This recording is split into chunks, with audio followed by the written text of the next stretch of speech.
Okay.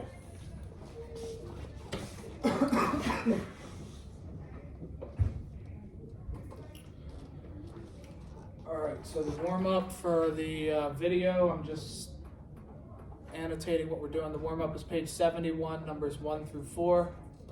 On the video, if you haven't had a chance to do these, obviously not, do them, pause the video, and we're going to go over them in a second. Okay, Denzel, number 1. Read the question, please. In order for terms to be like terms, they must have A, the same variable, B, the same coefficient. You don't have to read all of them, just tell me the answer now. D, that's right. Both A and B. They have to have the same variable and the same exponent. All right, number 2, you ready? Which of the following is an example of a set of like terms? B. All right. They all have the same variable x with the same exponent 1. This one, D, you see how this one has an x, a y, and an xy? These first two are what make it not like terms, but also none of these are like terms, because this has 2 variables. So for these to be like terms, they would also have to have an xy. All right, 3, Brittany. Which is the correct simplified version of the expression? You can just go. C. C. That's correct. And John, number 4. Which is the correct simplified version of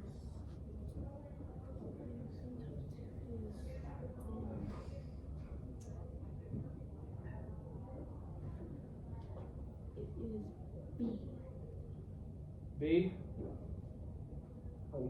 No. Close. Oh, A.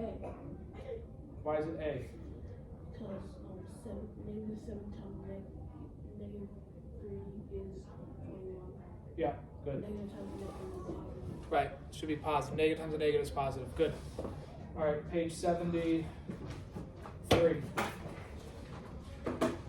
We're just going to do one-step equations today. Today is the 14th. This is third mod. All right. First, let's talk about this. Again, this is page 73. What is this thing called? Equation. An equation. How can we tell? Equal sign. Good. This thing over here, 15x plus 4, what do we call that part of the equation? Expression. And 60 is called an expression. So this is an expression on this side. This is an expression on this side. All right. What is 15 called? The number in front of a variable is called The coefficient. coefficient. This is called variable. And this is called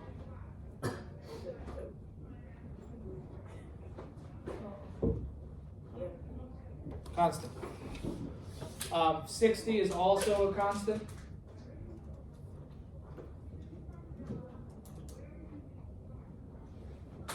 It's just on the other side of the equation.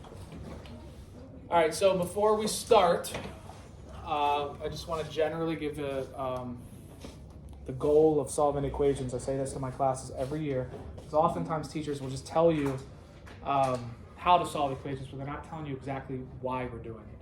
So the goal of solving an equation is to isolate the variable.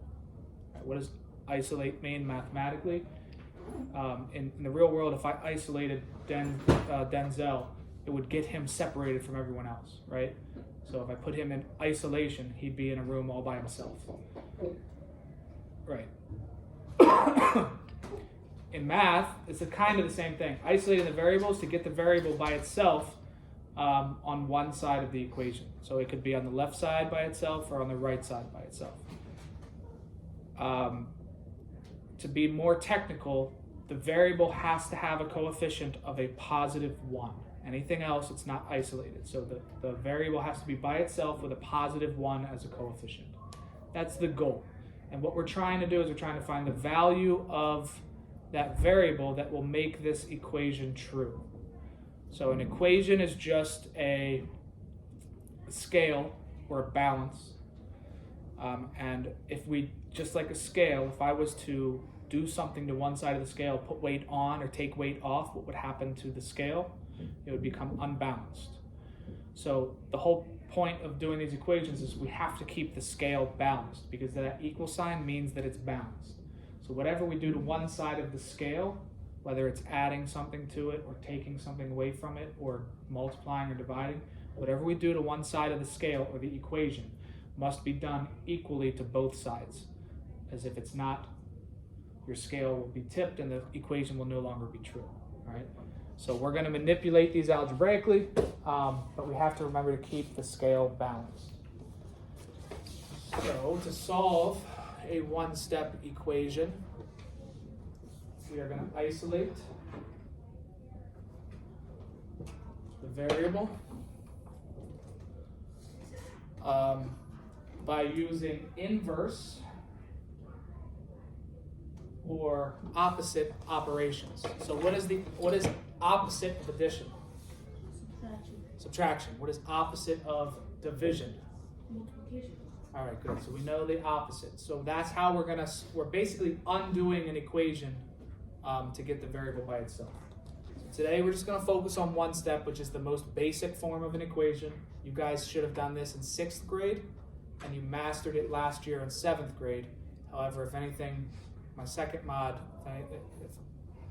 if you guys are like them, most of you don't remember it or didn't learn it last year. So we're going to make sure we spend a little bit extra time talking about one-step equations. Because every equation you're going to solve from now until you graduate high school will involve one-step equations. This is the last step every time we solve an equation. All right. So here is a one-step equation. Number 1. All right, so our goal is to get x by itself, isolated. So there's 2 sides of this equation. We want x by itself. So what do I need to get rid of?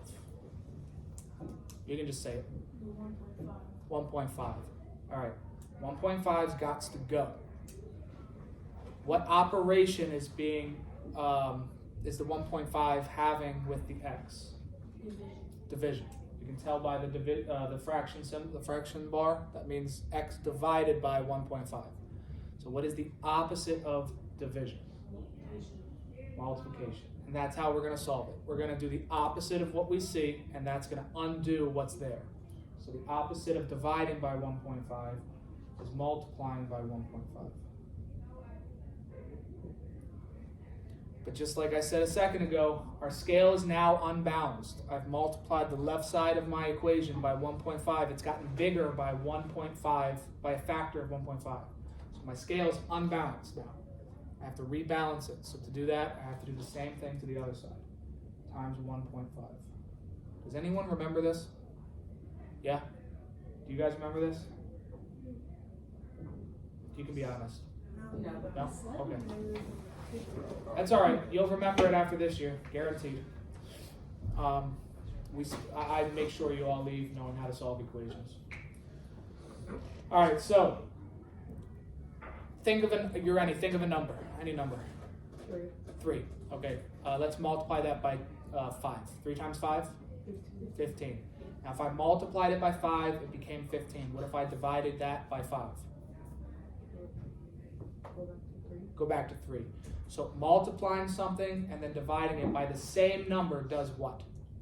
Takes it back to the original. Does nothing, right? So it basically, it keeps your original number. Think of x as our original number. If I multiply it by 1.5 and then divide it by 1.5, what do I end up with? Okay. Just x. So these are opposites, so they cancel each other out. So 1.5s cancel, and that's how we get rid of that 1.5. You can just cross those out. You don't have to think that deep every time you do this problem. But I just wanted to explain why that cancels. All right. Equals 16 times 1.5 is 24. this is our solution. So what does this mean? This means the original equation, the only number that can be substituted in for x to make this equation true or balanced is 24. Any other number will make this unbalanced. Think, let's use an easy number here, okay? Let's say 15. If I plugged 15 into here, 15 divided by 1.5 is 10. So this would be 10, and is 10 equal to 16? No. So other numbers don't balance the equation, but 24 does. 24 divided by 1.5 does equal 16. All right, so I'm gonna show you how to check your work for these. We're not gonna do it every time. I'm only gonna do it twice, but I want you to have it in your notes so you know how to check these. So our answer is 24. We're gonna see if this makes the original equation true. So the original equation was x over 1.5 equals 16. And we're gonna see if I replace x with 24, will that make it true? 24 divided by 1.5 equals 16. And if I divide 24 by 1.5, I get 16, which does equal 16. So this is correct. Questions? No? All right. Number 2. By the way, I'm just doing this page, and that'll be it for the lesson, okay?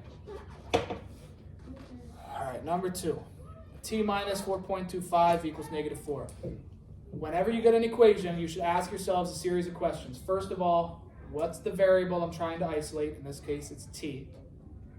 What is the operation being applied to t? Subtraction. And what number am I trying to get rid of? 4.25. So what is the opposite of subtraction? Addition. And we're going to be adding whatever I'm trying to get rid of, which in this case is 4.25. My equation is unbalanced. I've just made the left side of the equation bigger by 4.25. I can't do that. It unbalances the equation. I have to add it to both sides. So this is what I'm doing. All right, so over here, negative 4.25 and positive 4.25, that turns to 0. They just cancel out. Only thing left on this side of the equation is t. And over here, negative 4 and positive 4.25, that turns to positive 0.25, which is your answer. Yes?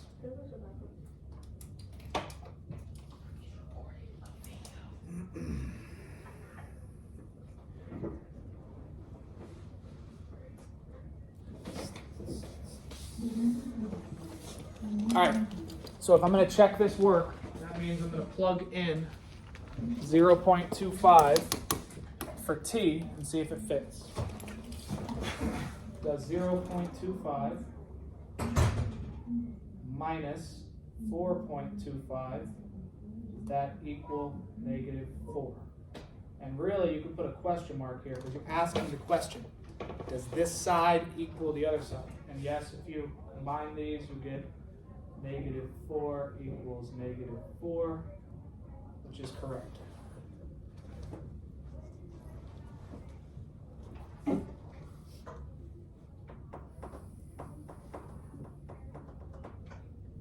Okay, let's do number 4. I'm skipping 3 for right now because I don't want Awa to miss it. Number 4, what is the operation we see? Addition. And the opposite of that is? Subtraction. And I'm going to subtract what? 10. 10.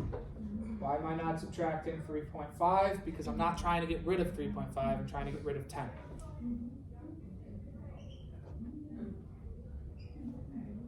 The 10's cancel, and I'm left with m equals negative 6.5.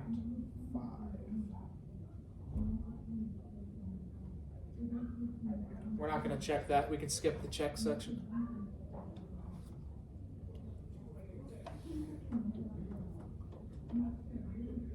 Any questions so far?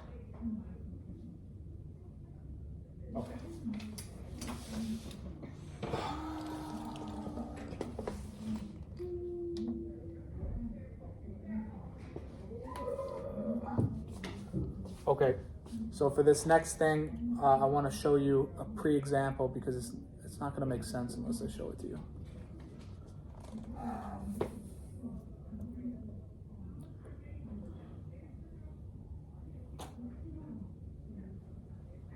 Okay, let's do.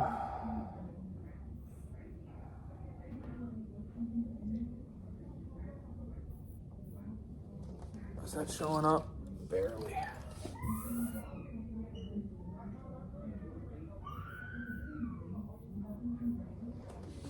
Yeah, 4/5 x equals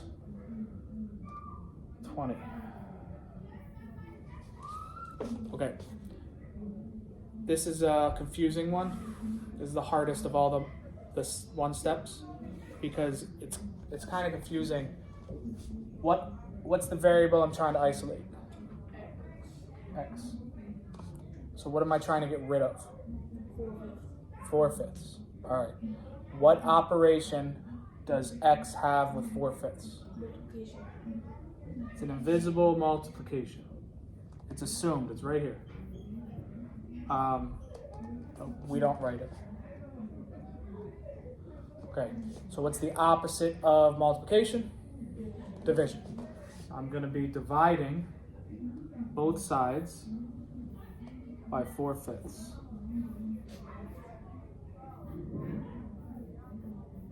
Okay. 4/5 divided by 4/5 cancel.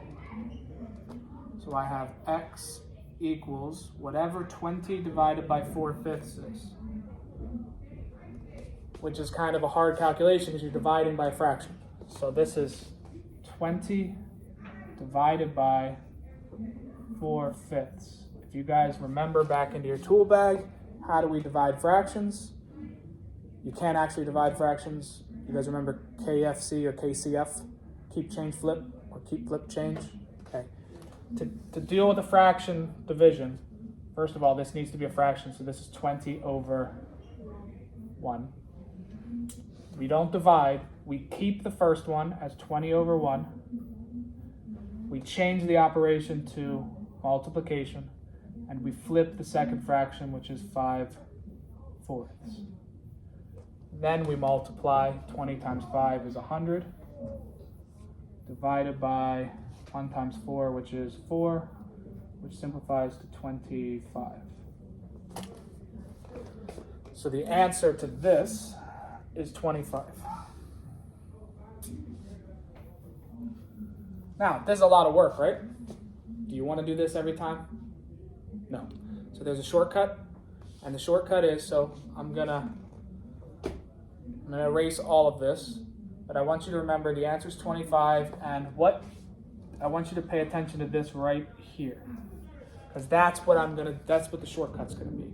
So eventually what we did was we multiplied by the reciprocal, or the upside down of the 4/5. So the reciprocal, that's 5/4. That's the shortcut. So 4/5 x.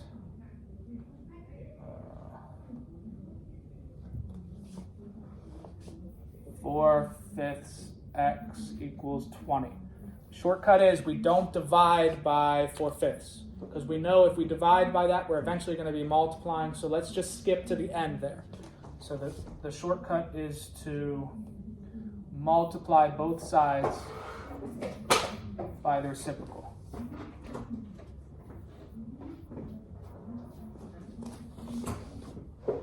Okay, that's the shortcut. Does all that work for us. So whatever this is, flip it upside down, multiply that on both sides. What's 5 times 4? 4 times 5? 20. And 20 divided by 20? 1. That's just 1x, right? Or just x.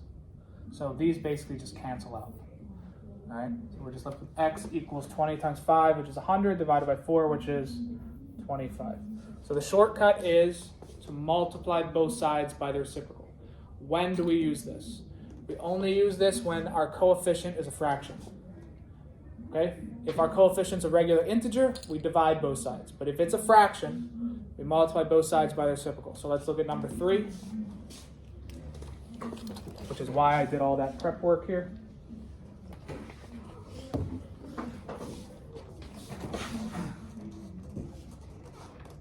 Number 3, we see a fractional coefficient. We're going to skip all that work, and we're just going to multiply both sides by the reciprocal, which is 7/6.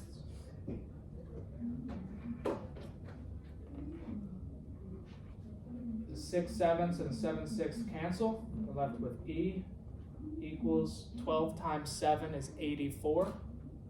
Divided by 6 is, I think it's 14? Yeah, 14. Do that in your head? Okay, good. That's much easier than doing all those long divisions and fractions, right? Yes. Yes, it is. Okay, last problem. Number 5. All right.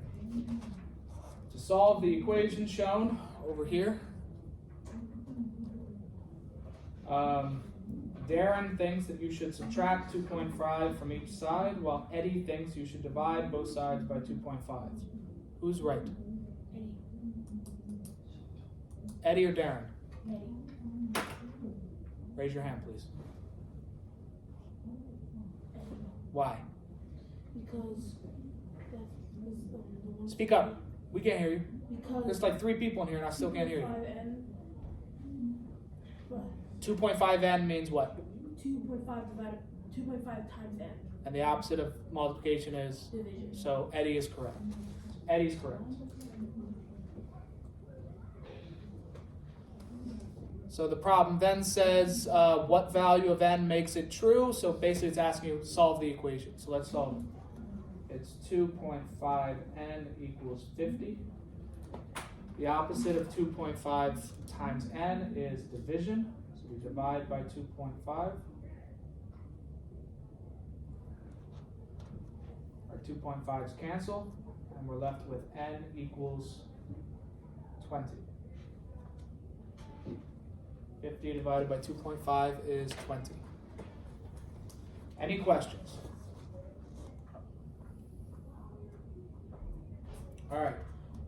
So I'm saying this out loud for you guys and for the video because they're going to do these problems in class tomorrow while I'm on the field trip. They're going to have to do these eventually by themselves outside of class. Page 75. We're skipping 74 for a second. These are the problems that they're going to miss. Classwork is page 75. Numbers 1, 6, and 7. This is going to be all I ask you guys to do, and those people who missed class today, that's what they need to do to make up the work. That's it. Any questions for the video before I turn it off? Okay.